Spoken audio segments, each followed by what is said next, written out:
آج کی ہماری گفتگو کا عنوان سیدنا امام حسین رضی اللہ تعالیٰ عنہ کی قیادت سے سیدنا امام زین العابدین کی تربیت تک کربلا کے خانوادے کا فکری پیغام۔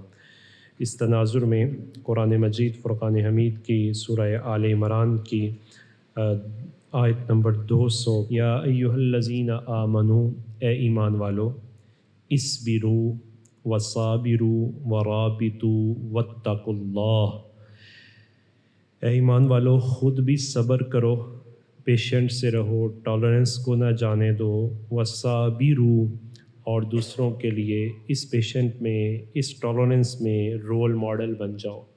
صابروا، دوسروں کو بھی صبر کی تلقین کرو۔ ایک تلقین قولی ہوتی ہے اور ایک عملی ہوتی ہے۔ قولی ہے کہ لفظوں سے کہنا صبر کرو، اور عملی ہوتی ہے کہ خود صبر کا معیار بن جانا، ماڈل بن جانا۔ اور فرمایا ورابطوا، اور حق پر ڈٹے رہو، جمے رہو۔ واتقوا اللہ، اور اللہ تعالیٰ سے ڈرو۔ تم ہر وقت اللہ سبحانہ و تعالیٰ کی خشیت اور خوف تم پر طاری رہے، لعلکم تفلحون، اس امید پر کہ تم فلاح پا جاؤ۔ اللہ پاک نے اس آیہ مبارکہ میں اہل ایمان کو صبر، مزاحمت یعنی حق پر رہ کر ریزسٹنس دکھانا، اور استقامت اور تقوی کی تعلیم دے کر یہ بتلایا ہے کہ فلاح کا راستہ یہی ہے۔ اور یہی چار صفات خاندان نبوت کی پہچان بنی ہے۔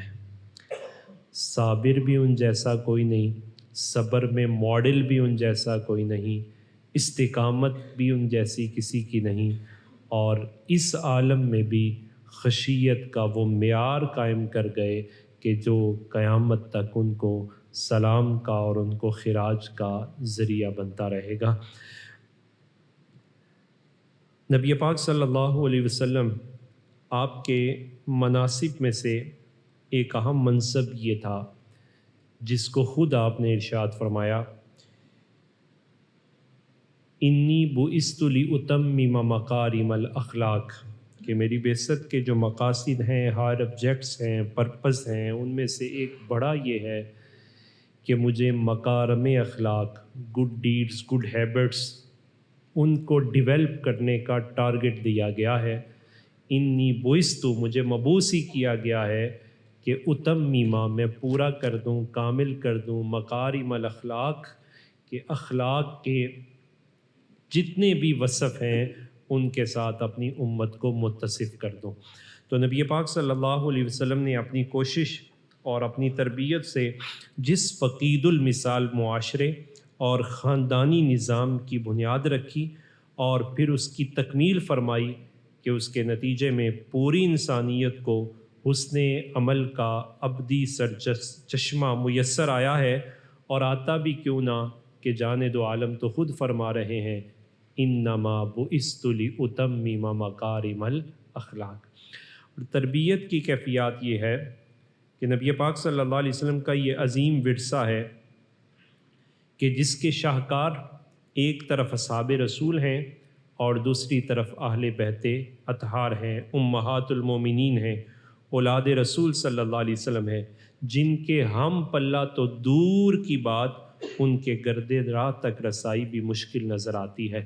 اصحاب ہوں تو انہوں نے وہ سٹینڈرڈ پایا جس کی تعریف خود جانے دو عالم صلی اللہ علیہ وسلم نے مہر ثبت کرتے ہوئے یوں فرمائی، اصحابی کالنجوم فبأیہم اقتدیتم اہتدیتم، میرے صحابہ وہ ہدایت کے چمکتے ستارے ہیں، تم میں سے جو بھی ان کی اقتداء کرے گا، ان کا پیرو ہوگا، انہیں فالو کرے گا، تو وہ فلاح کے راستے کو پا جائے گا، ہدایت پر آ جائے گا۔ اور اہل بیت اطہار کو یہ اعزاز دیا، فرمایا مثل اہل بیتی مثل اہل بیتی، میرے اہل بیت کی مثال کا سفینۃ نوح، یہ نوح علیہ السلام کی کشتی کی طرح ہے، من رکبھا نجا ومن تخلف من عنہا ہلاکا، جو اس میں سوار ہو گیا وہ کامیاب ہو جائے گا، اور جو اس سے رہ گیا وہ ہلاکت میں پڑ جائے گا۔ نبی پاک صلی اللہ علیہ وسلم نے نظر کی حیا ہو، سوچوں کی پاکیزگی ہو، افکار و نظریات کی درستگی ہو، انر پیوریفیکیشن کی بات ہو یا ایکسٹرنل پیوریفیکیشن کی بات ہو، ظاہری اور باطنی تزکیہ، نفوس کا محاسبہ، اعمال خیر کی تلقین، کردار کی اصلاح، اخلاق کی تحسین اور جہالت کے خاتمے، جتنے شعبہ مکارم اخلاق تھے ان تمام سے اپنی اولاد کو بھی اور اپنے اصحاب کو بھی مزین فرما دیا۔ اب ہمارے لیے قیامت تک رول ماڈل میں کسی قسم کی کوئی کمی نہیں، بلکہ حضرت حسان رضی اللہ تعالیٰ عنہ فرمایا کرتے تھے، حضور آپ نے ہماری تربیت اتنی فرما دی، ہمیں ایسا آئینہ بنا دیا ہے کہ قیامت تک مکارم اخلاق کی، گڈ ڈیڈز کی، گڈ ہیبٹس کے جب ماڈل پیش کیے جائیں گے تو حضور آپ کی نسبتوں کے حاملین آپ کے اصحاب اور اہل بیت ہی کو پیش کیا جائے گا۔ اتنا بڑا اعزاز اصحاب رسول اور اہل بیت رسول کا۔ دوسری طرف سیلف اکاؤنٹیبلٹی، ہمارا اپنا خود محاسبہ یہ ہے، ہمارا المیہ یہ ہے کہ ہم ہر چیز کو ریچولیزم میں لے جاتے ہیں، رسم کی شکل میں لے جاتے ہیں، اور ہم اس بات کے عادی ہو چکے ہیں، اور اس عادت کی وجہ سے اہل بیت نبوت یا اصحاب رسول صلی اللہ علیہ وسلم جو ساری انسانیت کے لیے تربیت نبوی کے شاہکار اور آداب انسانیت کے لیے رول ماڈل تھے، وہ 10 دنوں کے مصائب کی نظر ہو جاتے ہیں۔ ہمارے درمیان نوحہ خواں، قصہ خواں تو بہت ہوتے ہیں، لیکن حقیقت آشنا بہت کم ہوتے ہیں۔ بحر المصائب وہ تو بہت ہیں، اور لیکن جناب سیدنا امام حسین رضی اللہ تعالیٰ عنہ کی زندگی اور طرز حیات کو اپنانے والے بہت کم نظر آتے ہیں۔ کاش ہم نے خانوادہ نبوت سے آشنائی پیدا کی ہوتی، اور ان نفوس قدسیہ سے جہاں مرنے کا سلیقہ سیکھنا چاہیے وہاں جینے کا سلیقہ بھی سیکھ لیا ہوتا۔ نبی پاک صلی اللہ علیہ وسلم کی نبوی تربیت کے چند اثر ذرا انہیں ملاحظہ کیجئے گا۔ ان میں سے سب سے پہلا کہ 10 محرم کی رات ہے اور یزیدی لشکر خانوادہ نبوت پر حملہ کرنے کی تیاری کر رہا ہے۔ سیدنا امام حسین رضی اللہ تعالیٰ عنہ نے ان کے سامنے ایک عجیب مطالبہ رکھ دیا، اور وہ مطالبہ امام طبری علیہ رحمہ نے اپنی تاریخ کا حصہ بنایا ہے کہ وہ مطالبہ ایسا تھا کہ مجھے ایک رات کی مہلت دے دو۔ یزیدی اس بات پر بڑے خوش ہوئے کہ یہ جو مہلت مانگ رہے ہیں یقیناً یہ کچھ سوچیں گے اور کوئی کمپرومائز ہو جائے گا، تو شاید کمپرومائز کے لیے یہ مہلت مانگی گئی ہے۔ جب آپ نے مہلت مانگی ادھر سے خاموشی تھی۔ جناب سیدنا امام حسین رضی اللہ تعالیٰ نے اپنی فراست سے ان کی سوچوں کو پرکھا کہ یہ میرے بک جانے کا خیال تصور میں لا رہے ہیں، تو اس خیال کو کاٹا اور کاٹ کر کہا کہ میں کسی کمپرومائز کے لیے مہلت نہیں مانگ رہا، بلکہ آج حسین تلواروں کے سائے میں یہ ماڈل پیش کرنا چاہتا ہے کہ مدینے کی پرکیف فضاؤں میں تو تلاوت کی تھی، آج رات تلواروں کے سائے میں بھی تلاوت کرنا چاہتا ہوں۔ آپ نے جو جملہ ارشاد فرمایا وہ دیکھیے گا، قال لعلنا نصلی لربنا وندعوه ونستغفره وهو يعلم انی احب الصلاة له وتلاوة کتابه وکثرة الدعاء والاستغفار۔ فرمایا آج کی رات مہلت دو، خدا کی قسم مہلت صرف اس لیے لے رہا ہوں کہ مجھے نماز سے بھی پیار ہے، تلاوت قرآن سے بھی پیار ہے، دعا و استغفار سے بھی بڑی محبت ہے، میرا یہ دعویٰ ہے۔ تو آج سے پہلے تو حسین مدینے کی پرامن فضاؤں میں نماز پڑھتا رہا ہے، آج تلواروں کی چھاؤں میں بھی نماز، تلاوت، دعا اور استغفار کر کے اپنی محبت کے دعوے کو عملی جامہ پہنانا چاہتا ہوں۔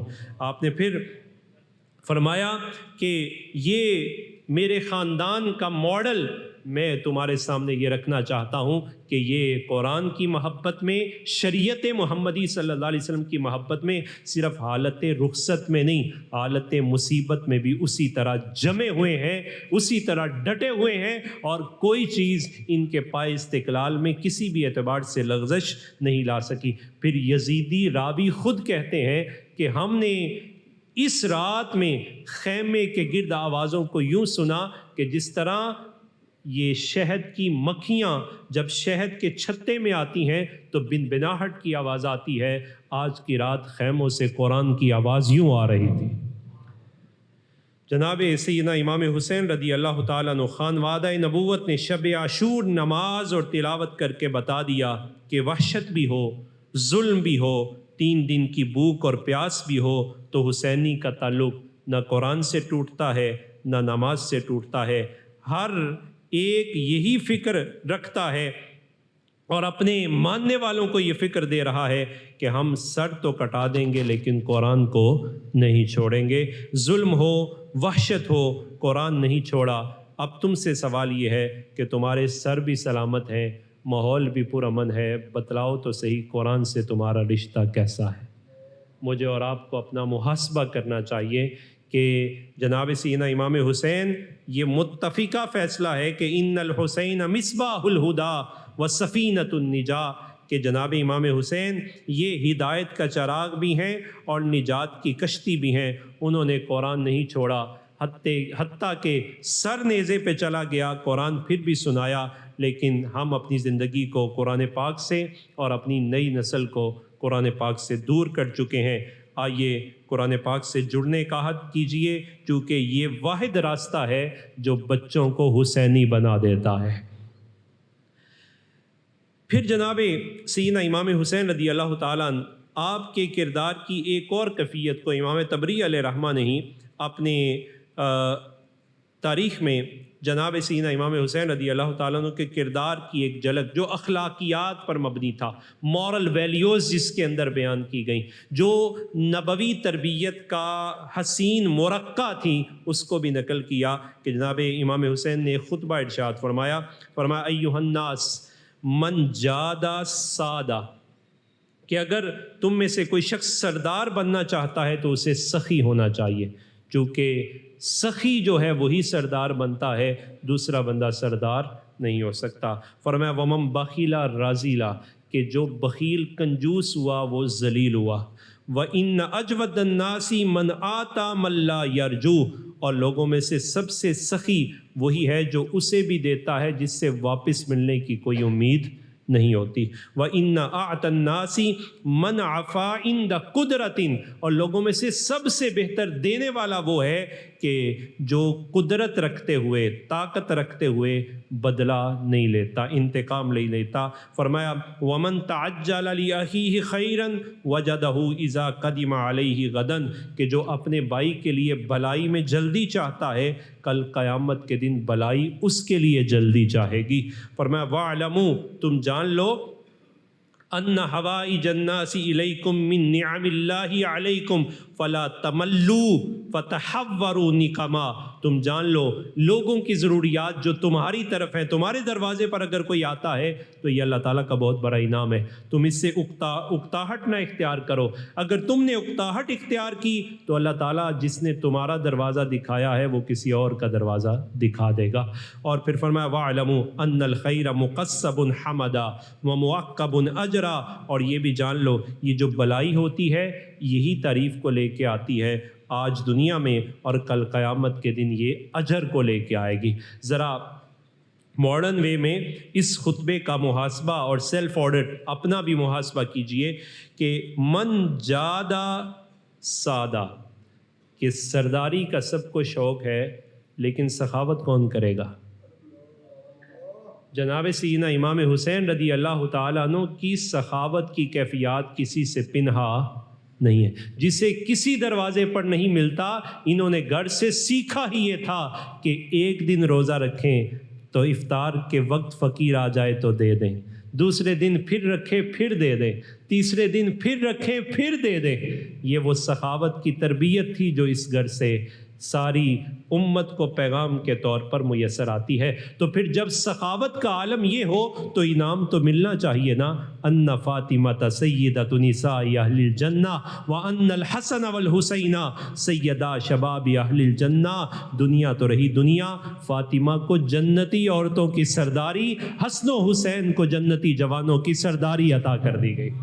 تو سرداری کا جو بنیاد تھی وہ کیا تھی؟ ان کی سخاوت فی الدنیا، سخاوت فی الدنیا. یہی وجہ ہے کہ علماء نے لکھا ان کی سخاوت فی الاخرى بھی کسی سے پنہا نہیں رہے گی. بڑے بڑے دشمن بھی سامنے آئیں گے تو امید یہی ہے فاطمہ کا لال بھی معاف فرمائے گا، خود فاطمہ بھی معاف فرما دیں گی. یعنی ان کے ازلی دشمن، چونکہ جانے دو عالم صلی اللہ علیہ وسلم کے سر شفاعت کا صحرا ہے، دنیا میں بھی نبی پاک صلی اللہ علیہ وسلم نے ازلی اور ابدی دشمنوں کو معاف فرمایا. فتح مکہ کی معافی کسی سے پنہا نہیں. اور کل قیامت کے دن جنہوں نے نا امیدی کر لی ہوئی تھی جانے دو عالم کی بارگاہ میں آ جائیں گے، لیکن عقیدہ اور نظریہ یہ ہونا چاہیے آج لے ان کی پناہ، آج مدد مانگ ان سے، پھر نہ مانیں گے قیامت میں اگر مان گیا. تو ان کے ساتھ یہ عقیدت کا رشتہ جناب سیدنا امام حسین نے پہلا تو یہ سٹینڈرڈ قائم کیا. اور پھر فرمایا وَمَن بَخِلَ رَذِلَ، کہ جو شخص بخیل ہو جاتا ہے وہ ذلیل ہو جاتا ہے.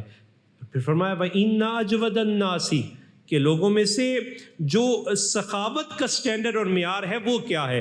فرمایا سخاوت کا معیار یہ ہے کہ انسانیت کی جو بلائی ہے وہ خالصتاً کسی غرض کے بغیر ہونی چاہیے. جدید این جی او کلچر میں یہ خلوص گم ہو چکا ہے. جناب سیدنا امام حسین رضی اللہ تعالیٰ عنہ انٹینشن بیسڈ سروسز کی جو بنیاد فراہم کر رہے ہیں. ہم تو کسی سے سلام لیں تو انتظار کر رہے ہوتے ہیں اس نے جواب بھی دیا ہے کہ نہیں دیا، اور اگر وہ جواب نہ دے تو ہم اسے متکبر بھی کہہ دیتے ہیں اور آئندہ کے بعد اس سے سلام بھی نہیں لیتے. اور اگر وہ کسی موقع پر سلام لے لے تو ہم جواب بھی نہیں دیتے، کہتے ہیں میں نے ایک دفعہ لیا تھا اور اس نے جواب نہیں دیا تھا تو میں اس کو جواب کیوں دوں. فرمایا ان اجود الناس من آتا من لا یرجو، کہ لوگوں میں سے سخی تر وہ ہوتا ہے جو اسے دیتا ہے جس سے واپسی کی کوئی امید نہیں ہوتی. ہم تو شادی پہ بھی جائیں تو پیسے دے کے لکھوا رہے ہوتے ہیں کل واپس لینے ہیں. ہم نیکی بھی کسی سے کر رہے ہوتے ہیں تو فیڈ بیک چاہتے ہیں کہ فیڈ بیک کیا آتا ہے، ریورس کیا ہے، اس کا آؤٹ پٹ مجھے کیا ملے گا. تو جناب سیدنا امام حسین رضی اللہ تعالیٰ عنہ نے جان بھی دے دی لیکن آؤٹ پٹ نہیں چاہا. پھر فرمایا وَإِنَّ أَعْتَ النَّاسِ مَنْ عَفِيَ عِنْدَ قُدْرَةٍ، کہ ان آت الناسی، معافی کا جو فلسفہ ہے وہ کیا ہے؟ دو چیزیں ہیں، ایک ہے عدل اور ایک ہے رحمت. انسان عمومی حالات میں یہی چاہتا ہے اگر اس کے ساتھ کچھ ہو تو وہ کہتا ہے عدل چاہیے، عدل چاہیے. تو فرمایا یہ جو قرآن مجید فرقان حمید نے فلسفہ دیا جس کا اصحاب رسول صلی اللہ علیہ وسلم اور خود اہل بیت رسول صلی اللہ علیہ وسلم جس کی پہچان بنے جن صفات کی، یا ایھا الذین آمنوا اصبروا وصابروا ورابطوا واتقوا اللہ لعلکم تفلحون. ذرا اس کا ماڈل، مضبوط ماڈل دیکھیے کیا ہے کہ جناب سیدنا امام حسین رضی اللہ تعالیٰ عنہ عدل اور رحمت کے دونوں فلسفوں کو سامنے رکھ کے کہتے ہیں کہ رحمت کا فلسفہ عدل کے فلسفے پر غالب آتا ہے. اور ایک تمثیل سے اسے سمجھیے. فرمایا اپنے لیے کیا چاہتے ہو؟ عدل کے رحمت. تو اپنے لیے تو انسان رحمت چاہتا ہے. اللہ تعالیٰ کی بارگاہ میں اسی وجہ سے صوفیہ کہتے ہیں رب سے کبھی بھی نیکی کر کے بھی عدل نہیں چاہنا، نیکی کر کے بھی عدل نہیں چاہنا، کیونکہ عدل کریں تا تھر تھر کمبن اچیاں شانہ والے، فضل کریں تا بخشے جامن میں ورگے منہ کالے. یعنی نیکی کر کے بھی عدل نہیں چاہنا بلکہ اس سے فضل چاہنا ہے، چونکہ جو فضل کا مقام ہے وہ عدل سے بڑھ کر ہے. آج جب امت ایسے کلچر میں مبتلا ہو چکی ہے کہ جہاں ہم ہر چیز کا آؤٹ پٹ چاہتے ہیں، اس کی فیڈ بیک چاہتے ہیں، اور اگر کسی نے ہم پر سختی کی ہو وہ معافی مانگنے کے لیے بھی آئے تو معافی دینے کے لیے تیار نہیں ہوتے. جناب سیدنا امام حسین رضی اللہ تعالیٰ عنہ کا یہ جملہ مجھے اور آپ سے رشتوں کے جوڑنے اور معافی کے فلسفے کو عام کرنے کا امیدوار ہے. آج بیٹا باپ سے ناراض ہو جائے، ہونا تو نہیں چاہیے کہ باپ معافی مانگے، لیکن اگر باپ بھی معافی کے کلمات کہتا ہے، اپنی بیٹی کے رشتے کے موقع پر کہتا ہے تیری بہن کی شادی ہے اب تو ناراضگی دور ہو کر لے، تو بیٹا ظلم کی حدیں پار کر کے کہتا ہے آج ہی تو بدلہ لینے کا موقع آیا ہے. اس کا مطلب ہے ہم اس کی تربیت نہیں کر سکے۔ ہم نے اس کا رشتہ خانوادہ رسالت مآب صلی اللہ علیہ وسلم کی حسین تربیت کے ساتھ نہیں جوڑا۔ یہ تربیت متقاضی ہے کہ بہن بھائی سارے ناراض بھی ہوں تو بھائی بڑا باپ کی جگہ ہے اور جا کے کہتا ہے میرے بچوں کی شادی ہے آ جاؤ۔ اس نے کہا آج نہیں آئیں گے، آج ہی تو لوگوں کو بتائیں گے، اور اگر آئیں گے بھی تو ہم انتقام لیں گے، ایسا تماشا لگائیں گے کہ لوگوں کو پتہ چل جائے گا۔ فرمایا یہ نہیں ہے، کیا ہے؟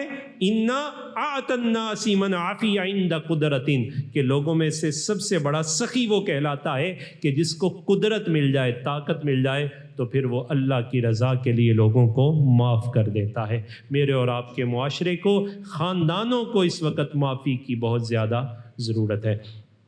پھر فرمایا وَمَن تَعَجَّلَ لِأَخِيهِ خَيْرًا وَجَدَهُ إِذَا قَدِمَ عَلَيْهِ غَدًا۔ نبوی اسوہ میں ڈلے ہوئے حسین کا کردار دیکھیے کیا ہے۔ فرمایا جانے دو عالم صلی اللہ علیہ وسلم پر اترنے والا قرآن اور خود فرامین کہتے ہیں انما المؤمنون اخوہ، کہ مومن تو سارے آپس میں بھائی بھائی ہیں۔ اس اخوت کا تقاضا کیا ہے؟ یحب لأخیک ما یحب لنفسک، اپنے بھائی کے لیے وہ پسند کرو جو اپنے لیے پسند کرتے ہو۔ میں اپنے لیے عزت چاہتا ہوں، آپ اپنے لیے عزت چاہتے ہیں، تو اپنے بھائی کے لیے بے عزتی کیوں چاہتے ہیں؟ اگر اپنے لیے خیر چاہتے ہیں تو بھائی کے لیے بھی خیر چاہیے۔ اپنے لیے اچھائی چاہتے ہیں تو دوسرے کے لیے بھی اچھائی تلاش کیجیے، اچھائی کے مواقع پیدا کیجیے۔ اپنے لیے مثبت بات چاہتے ہیں تو دوسرے کے لیے بھی مثبت بات کیجیے۔ تنقید کے پہلوؤں کو یہ چھوڑیے۔ جناب سیدنا امام حسین رضی اللہ تعالیٰ عنہ ایک ایسا فلسفہ ذکر فرما رہے ہیں، فرمایا من تعجل لأخیہ، آج جو اپنے بھائی کے لیے پیش قدمی کرتا ہے، آگے بڑھتا ہے، نیکی کا دروازہ کھولتا ہے، معافی کا دروازہ کھولتا ہے، بلائی چاہتا ہے، اس کے لیے نیکی چاہتا ہے، کل قیامت کا دن ہوگا، نیکی کرنے والا میزان پر بعد میں پہنچے گا، نیکی پہلے پہنچ جائے گی۔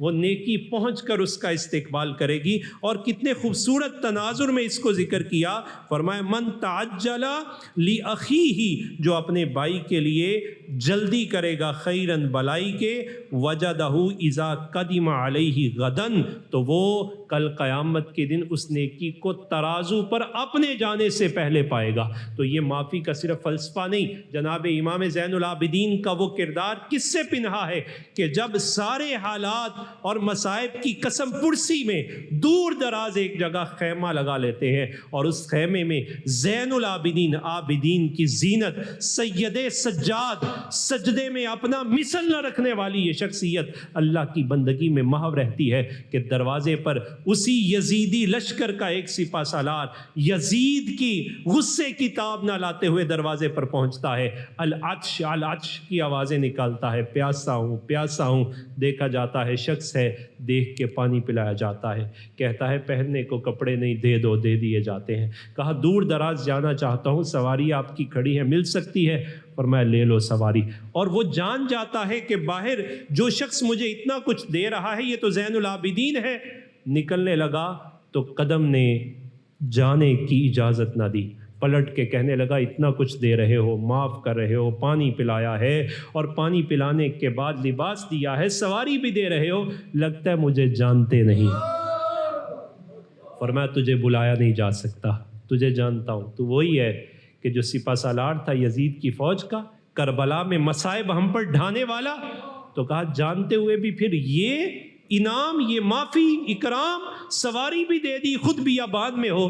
فرمایا وہ تیرا کردار تھا اور یہ ہمارا کردار ہے، وہ تیری کیفیت تھی اور یہ ہماری کیفیت تھی۔ جناب سیدنا امام حسین رضی اللہ تعالیٰ عنہ نے اپنے خانوادے کی تربیت کو وہی فیضان دیا جو انہوں نے فیضان سیدہ کی گود سے پایا تھا، اور سیدہ نے وہ فیضان جو جانے دو عالم صلی اللہ علیہ وسلم سے پایا تھا، اس کی خیرات کے قاسم حسن و حسین کو بنایا تھا۔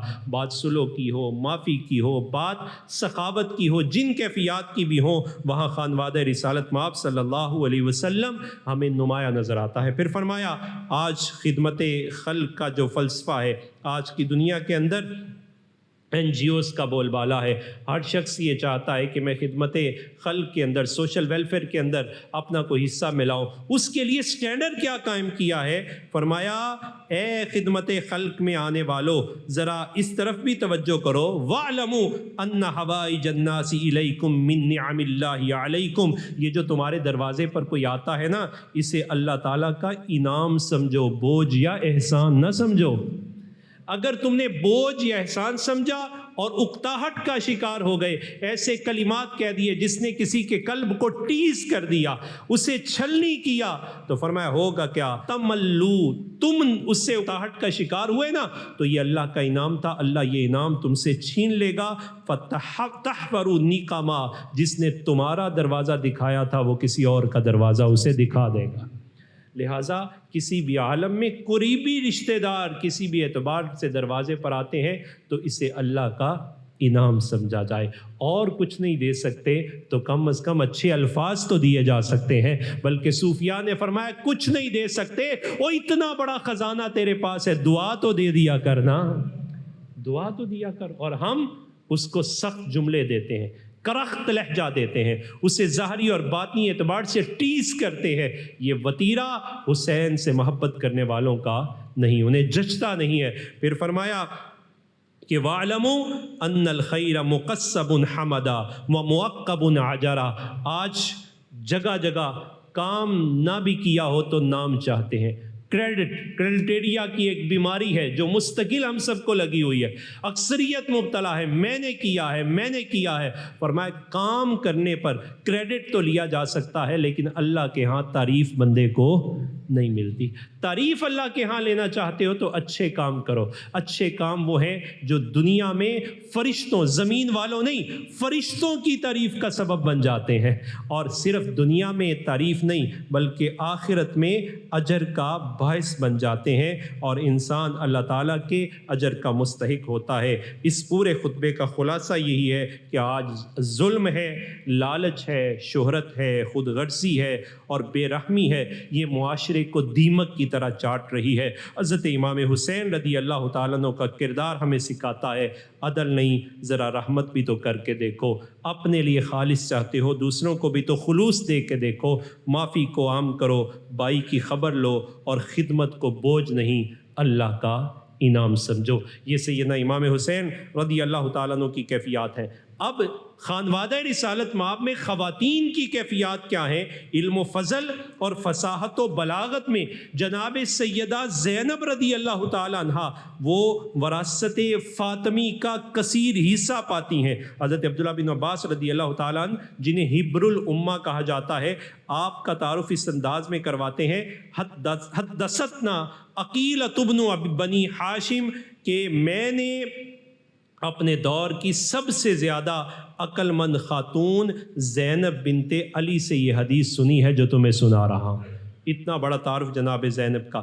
آپ حافظ خزیمہ اسیدی ان کے بارے میں لکھتے ہیں کہ حضرت امام حسین کی شہادت کے بعد کوفہ گیا تو سیدہ زینب سے بہتر خطیب میں نے کسی کو نہیں پایا، یوں لگتا تھا کہ مولا علی کی زبان آپ کے دہن میں محو خطابت ہوتی ہے۔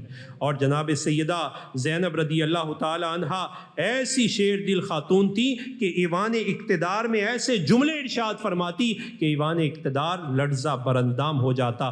کیفیات یہ ہیں کہ اتنے ظلم ڈانے کے بعد یزید جناب زینب رضی اللہ تعالی عنہ سے یہ سوال کرتا ہے کہ اے زینب مجھے ایک بات تو بتائیے، اور وہ بات یہ ہے کہ کیفا ثنا اللہ لی اخی کا حسین، یہ بتا کربلا میں کے میدان میں تیرے بھائی حسین کے ساتھ رب نے کیا کیا؟ تو آپ نے کیا جواب دیا؟ فرمایا جمیلہ، کہا تو ظاہر دیکھ رہا تھا نا، کل بھی اور آج بھی ہم باطن دیکھ رہے تھے، ہمیں کل بھی حسین میں جمال الہی کا پرتو نظر آیا اور آج بھی ہمیں جمال الہی کا پرتو ہی نظر آ رہا ہے۔ تو کل بھی ظاہر کی آنکھ سے دیکھ رہا تھا اور آج بھی ظاہر کی آنکھ سے دیکھ رہا ہے۔ اقبال نے اسی موقع پر کہا تھا کہ ہر جگہ ظاہر کی آنکھ نہیں چاہیے، دل بینا بھی کر طلب خدا سے، کہ اللہ تعالیٰ کی بارگاہ میں دل بینا بھی طلب کر، کہ دل بینا وہ ہے کہ جو کچھ آنکھ سے نظر نہیں آتا وہ دل اسے دیکھ رہا ہوتا ہے۔ تو جناب زینب رضی اللہ تعالیٰ عنہ اس مقام اور مرتبے کو دیکھ رہی تھی، اور یوں لگتا تھا کہ قرآن مجید فرقان حمید کی اس آیت کی تفسیر مجسم ہے، یا ایھا الذین آمنوا اصبروا وصابروا ورابطوا واتقوا اللہ لعلکم تفلحون۔ اے ایمان والو، صبر کرو اور صبر کا نمونہ بن جاؤ، ماڈل بن جاؤ، ورابطوا، اور آپس میں باہم رابطہ حق پر قائم رہتے ہوئے، استقامت تمہارے پائے استقلال کے اندر کسی قسم کی حق پہ رہتے ہوئے لغزش نہیں آنی چاہیے۔ واتقوا اللہ، ہر حال میں اللہ تعالیٰ سے ڈرتے رہو، لعلکم تفلحون، اس امید پر کہ تم کامیاب ہو جاؤ۔ تربیت کا یہ سلسلہ پھر وہ کربلا کے غازی جناب زین العابدین میں بھی نظر آتا ہے کہ سخاوت وہ ہے، اور عبادت یوں ہے کہ نام ہی سید سجاد پڑ جاتا ہے، معنی یہ ہے سجدہ کرنے والوں کا سردار یہ ہے۔ اور سید سجاد کی کیفیات عقیدہ کے اعتبار سے، عمل کے اعتبار سے اتنی پختہ ہے، اتنی کیفیات اعلیٰ ہیں کہ جناب سید سجاد کا جب وصال ہوا تو وصال کے بعد لوگوں نے دیکھا کہ آپ کے کندھے پر ایسے نشانات موجود ہیں جیسے بہت بوجھ بندہ کوئی اٹھاتا ہے۔ تو جب پتہ کیا گیا کہ یہ نشان کیسے ہیں تو معلوم پڑا کان الناس بالمدینۃ یعیشون ولا یدرون من عین یعیشون ومن یعطیہم، کہ مدینہ کی طیبہ کی گلیوں میں ایک ایسا سخی بھی پھرتا تھا جو اپنے آپ کو چھپاتا تھا، اپنے کندھوں پر لوگوں کے راشن اٹھاتا تھا، دروازوں پہ پہنچا کے آتا تھا اور کوئی اسے جانتا نہیں تھا کہ یہ کون ہے، جناب زین۔ اور ماں باپ کی تکریم کی کیفیات یہ ہیں، آپ فرماتے ہیں کان اللہ یاکل مع امہ فی صفحۃ فسأل به عنها فقال اخاف ان آکل معه فتسبق عینها الى شیء من الطعام وانا لا اعلم به فآکلہ۔ فرمایا کہ آپ والدہ محترمہ کے ساتھ کھانے میں بیٹھتے ہیں، لیکن ہم نے کبھی نہیں دیکھا کہ آپ دسترخوان پہ بیٹھے ہوئے والدہ کے ساتھ اکٹھے کھا رہے ہوں، یعنی ایک ہی پلیٹ کے اندر آپ تناول کر رہے ہوں، آپ ایسا کیوں نہیں کرتے؟ برکت کے لیے تو ایسا کیا جا سکتا ہے۔ فرمایا میں ایسا اس وجہ سے نہیں کرتا کہ کہیں ایسا نہ ہو کہ میرا لقمہ میری ماں کے لقمے سے پہلے میرے منہ میں چلا جائے۔ ہم نے یہ کہانی تو سنی کہ ماں اس وقت تک نہیں کھاتی جب تک بیٹے کو کھلا نہ لے، ذرا تربیت کی یہ کہانی وہ تو سنیے کہ جو اپنا لقمہ ماں کے لقمے سے پہلے نہیں ڈال سکتا، بتائیے وہ شریعت محمدی سے قدم آگے کیسے بڑھا سکتا ہے؟ ان کے قدم ہمیشہ شریعت محمدی کے پیچھے رہتے ہیں۔ اسی وجہ سے جانے دو عالم صلی اللہ علیہ وسلم نے فرمایا انی تارک فیکم الثقلین، میں تم میں دو ہیوی ویٹ چیزیں چھوڑ کے جا رہا ہوں، لو ان اخذتم لن تضلوا بعدی، اگر تم نے ان کو تھام لیا تم گمراہ نہیں ہو سکتے۔ وہ اخلاقیات کی بات ہو، وہ اعمال حسنہ کی بات ہو، وہ کردار کی بات ہو، وہ کسی کیفیت شریعت محمدی کی بات ہو، لن تضلوا بعدی، تم گمراہ نہیں ہوگے۔ دو ہی چیزیں ہیں، کتاب اللہ و اطرتی، ایک اللہ کی کتاب، دوسرا میری اطرت۔ اور پھر اس اطرت کی کیفیت یہ ہے لن یفترقا، یہ دونوں آپس میں جدا نہیں ہوں گے۔ ایک تھیری ہے، دوسرا کریکٹر ہے، ایک تھیری ہے، دوسرا ماڈل ہے۔ قرآن پڑھتے جاؤ، کسی بھی اعتبار سے عورت ہو تو سیرت فاطمہ کو دیکھ لے، سیرت زینب کو دیکھ لے، سیرت شہربانوں کو دیکھ لے، اور اگر مرد ہے تو سیرت علی کو دیکھے، سیرت حسن کو سلو میں دیکھے، سیرت حسین کو مصائب میں دیکھے، سیرت امام زین العابدین کو عبادت کے رنگ میں دیکھے، باقر کو دیکھے، جعفر کو دیکھے، جسے دیکھے جس انداز سے دیکھے گا حسن و جمال شریعت محمدی کا حقیقی پرتو اسی میں نظر آئے گا۔ اللہ تعالیٰ مجھے اور آپ کو عملی زندگی میں ان کرداروں کو فالو کرنے کی توفیق عطا فرمائے۔